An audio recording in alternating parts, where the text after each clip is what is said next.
Weed eater. Great. Hey!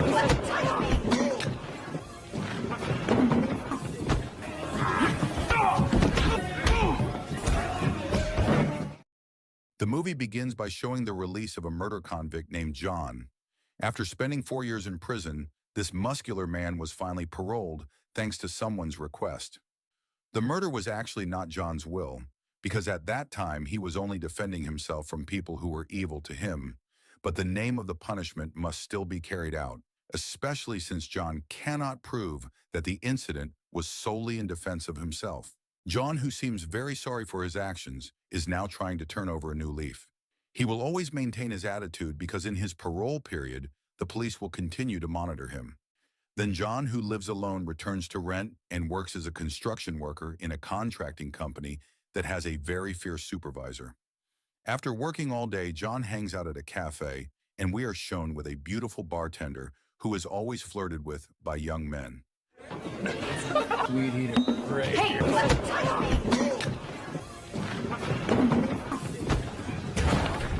Thanks to John's help, the woman and the shopkeeper were relieved that the young men were finally gone.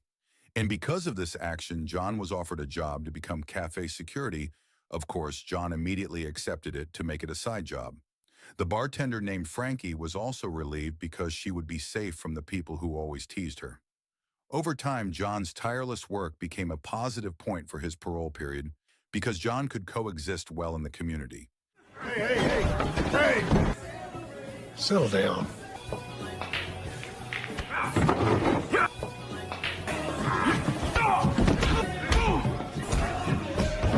Lord split you.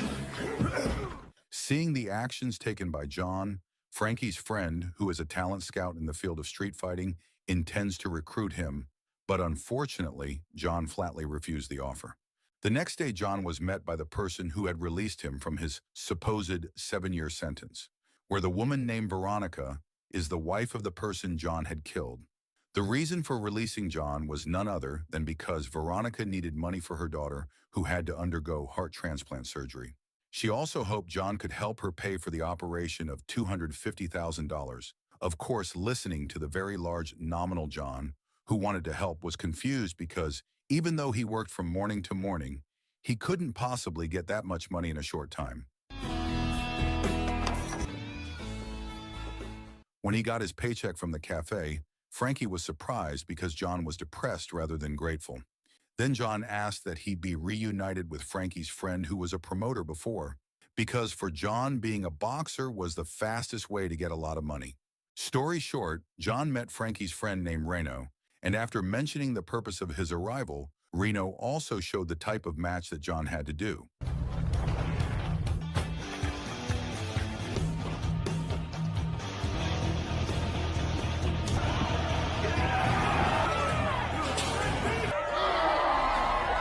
Represents the holy grail of underground fighting.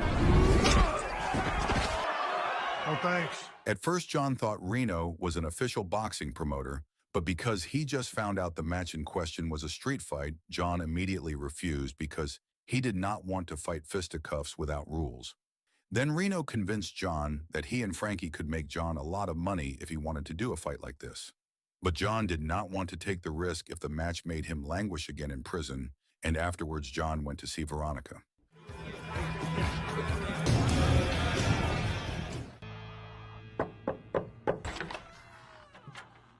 When meeting with Veronica, John revealed that he wanted to help with the cost of the operation, but until now his money was only enough to meet his daily needs. Hearing that, of course, Veronica was rather upset. Moreover, John was the one who had killed her husband. Seeing Veronica's sick daughter, John's heart could not bear it if the poor girl did not get treatment, and in the end he was determined to work hard to get as much money as possible.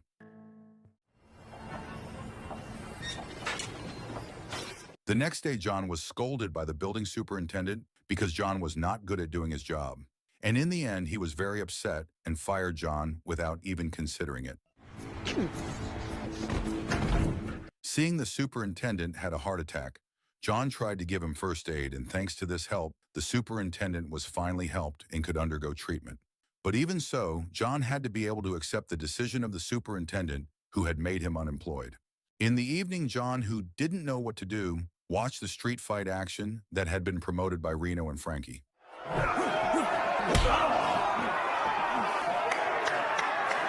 Go, big fella, you won. You won. When the match was over, Reno and Frankie immediately prepared their fighters who would compete in the final. But because the fighter was battered and collapsed, John offered to replace him. Without lingering, Reno brought John into the arena to negotiate a change in who would fight, and fortunately, the match broker named Deacon agreed to the change, especially since the pay in the fight this time was very much. All right, Okay. let's get it on. Do whatever you gotta do to get yourself ready, okay? Wolfie, you know the rules. I'm assuming the fight starts when you hear the horn.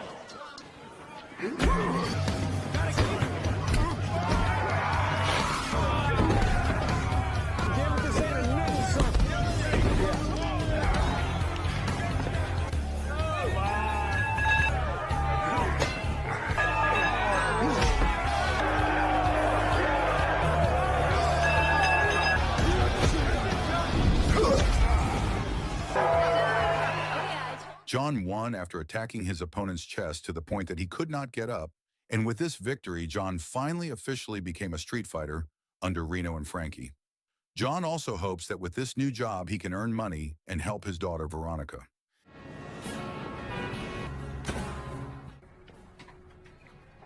You gotta keep tip-top. The next day, Reno and Frankie invited John to take part in another match, which this time Reno asked to beat a strong fighter named Timmons, but Reno did not have the money to be able to make a bet. Then John gave all his savings that were well stored in the wallet because who knows, he could win the match and get a lot of money. After the money is earned and collected, they meet the Deacon and Reno asks him to bring John together with Timmons. But because their betting money is small, Deacon cannot hold a match, especially since Timmons is a tough and classy fighter. Hearing this, Reno was confused about how to get extra money, and in the end, because they didn't have any options, Reno then decided to sell the ring that his father inherited, and he also promised that someday the ring would be bought back. But Reno was upset when the shopkeeper gave a low price. But because Reno needed money, he was forced to sell it, even though he was very angry. I didn't make my price. Tell me something, Hoss.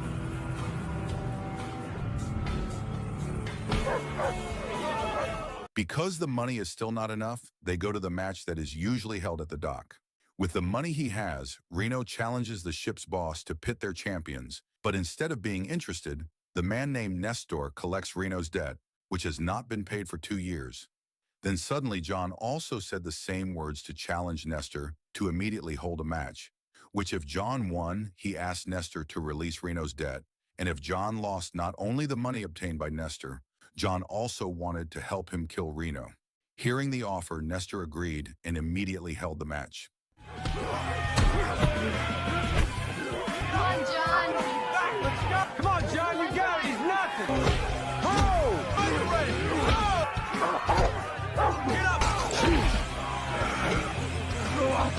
$17,000 in Reno's debt freedom were finally obtained after John managed to defeat the best fighter from Nestor, and with the additional money, they were even more eager to find more money. Shortly thereafter, John suddenly got news that his daughter Veronica was hospitalized. John also looked confused because until now, he did not have much money to do the operation, and so did Veronica, who was increasingly afraid if she lost her child. Then John intends to mobilize his ability to find as much money as possible. So forget about it, didn't I?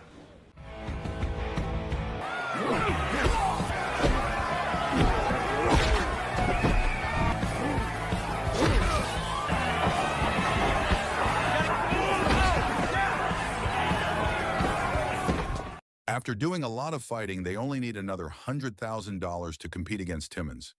And suddenly, Reno was contacted by a mafia leader named Veltz, who collected a large debt from him, while Frankie tried to cover up the situation because she didn't want John to find out. Shortly thereafter, Reno intends to seek his fortune by taking a wad of money, and of course, Reno takes a shortcut by playing gambling in the hope of getting a lot of money. But just about to start, suddenly Veltz's men come to collect the debt. It was all fine when you... After beating Reno to a pulp, they give a week to make repayments, and if not, then Frankie will be in danger. Come on, I'm gonna need more time than that.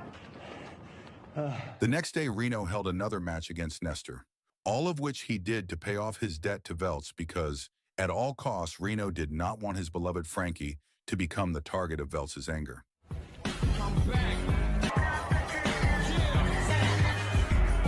What steroid freaks doing here? I have to get really ugly with this guy. Let's go, come on. All right, and Yayo at 3-2.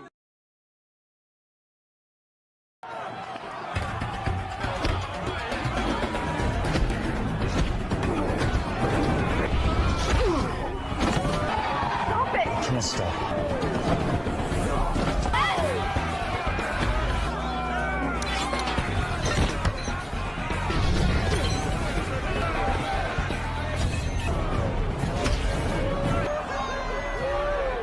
After being hit by an iron rivet, the opponent was defeated by John. The victory was celebrated by Reno and John, who had fought 4 times and were undefeated, and then suddenly John got a call from Veronica, who was desperate at that time. Veronica! Arriving at Veronica's house, John found a letter saying that Veronica's daughter's surgery could not be helped. Oh, shit. And seeing Veronica's suicide attempt, John immediately took her to the hospital. Veronica's fate clearly makes John feel even more guilty, and when Frankie meets him, John tells her about his problems so far. It seems that Frankie is amazed by John's responsibility towards the poor woman. The next day, Reno finally smiled again, because he was going to buy his inherited ring again, but he was immediately shocked and angry because the seller had sold it to someone else at a high price. Reno could not do anything but decide to return home with a messy heart. When night fell, Reno got news that Veronica's condition had gradually improved. Then Reno asked John to stay focused on competing, despite the chaos, because tomorrow night Nestor challenged again for a return match. You want me to set it up? Set it up. Long story short, John and the others arrived at the arena that had been prepared by Nestor, and unmitigated Reno bet $150,000, like the amount of his debt to Veltz. Nestor was immediately shocked when he heard such a large bet, but because he had a fighter who was never defeated, he agreed to the challenge from Reno. After they agreed, Reno was again visited by Veltz's men, and amidst the threats of these people, Reno asked them to watch the match, because if John won, then they could take all the prizes to pay off his debt to Veltz. Reno's existence with Veltz's men made Frankie very worried, because she knew Veltz and his men were notorious for being sadistic and very powerful in the city. Reno seemed to be trying to cover up the agreement he had made with Veltz's men, but who would have thought his silence upset Frankie, who then chose to leave.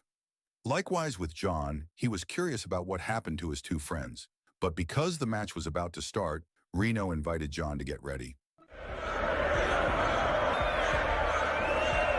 Are you ready for some real? When I give the signal, good luck to both of you. When the game was underway, Nestor said that this time the match must have a fighter who died before it could be said to win. Daddy, come on!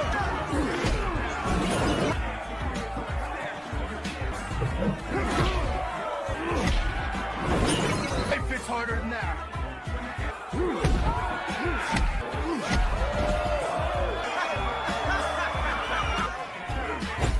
When John's opponent was considered defeated, Nestor considered the match unfinished.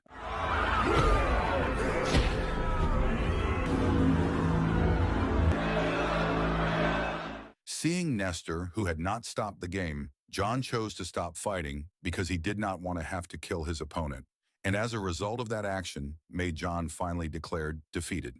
The act also affected Reno because he had promised the Veltz men, and when Reno was gassed by them, Frankie tried to prevent John from leaving while saying she could understand John's attitude. That stopped the match just like that, and soon they found Reno already beaten. When he returned home, John was upset that Reno and Frankie hadn't told him that Reno had a debt to a mobster. Then Frankie told John that Reno's debt was payment for Frankie's freedom while she was still working at Veltz's place. Hearing Reno's concerns, John was of course eager to help, but he was still confused about the cost of Veronica's daughter's surgery, which had to be done immediately. The next day, John met Veltz to negotiate, while hoping that maybe Veltz needed a fighter.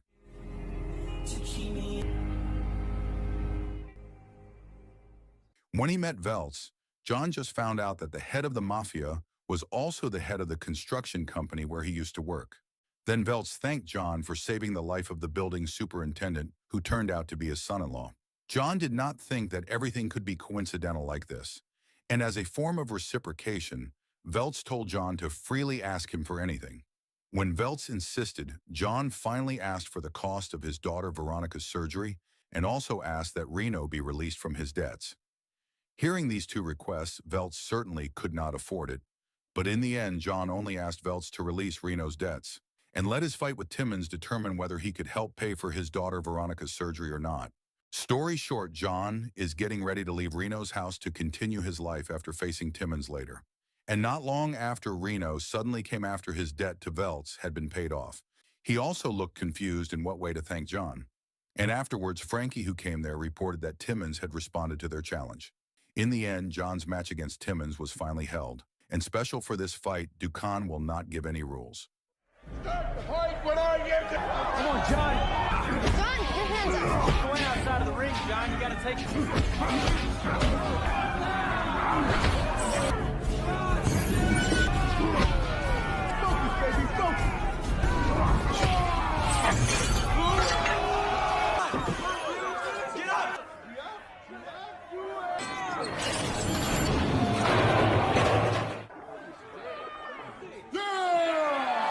Hey!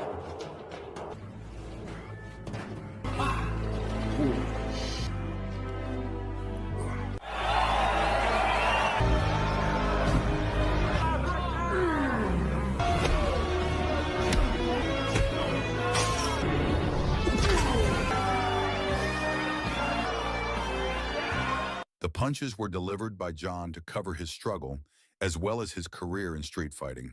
And with that punch also, John managed to win the very special match. In short, Veronica's daughter's surgery was finally carried out by them, while hoping that the operation could go smoothly. In a moment, a couple who now had a lot of money came to accompany John. Then John gave a gift to Reno, who had helped him all this time. And in the midst of happiness, Reno finally found out that the person who had bought his father's inheritance ring was John, his best friend. John's journey as a street fighter was filled with drama, all of which was John's way of redeeming his guilt to Veronica. If John had taken human lives in the past, at least today, he was trying to give life to his daughter Veronica in the movie.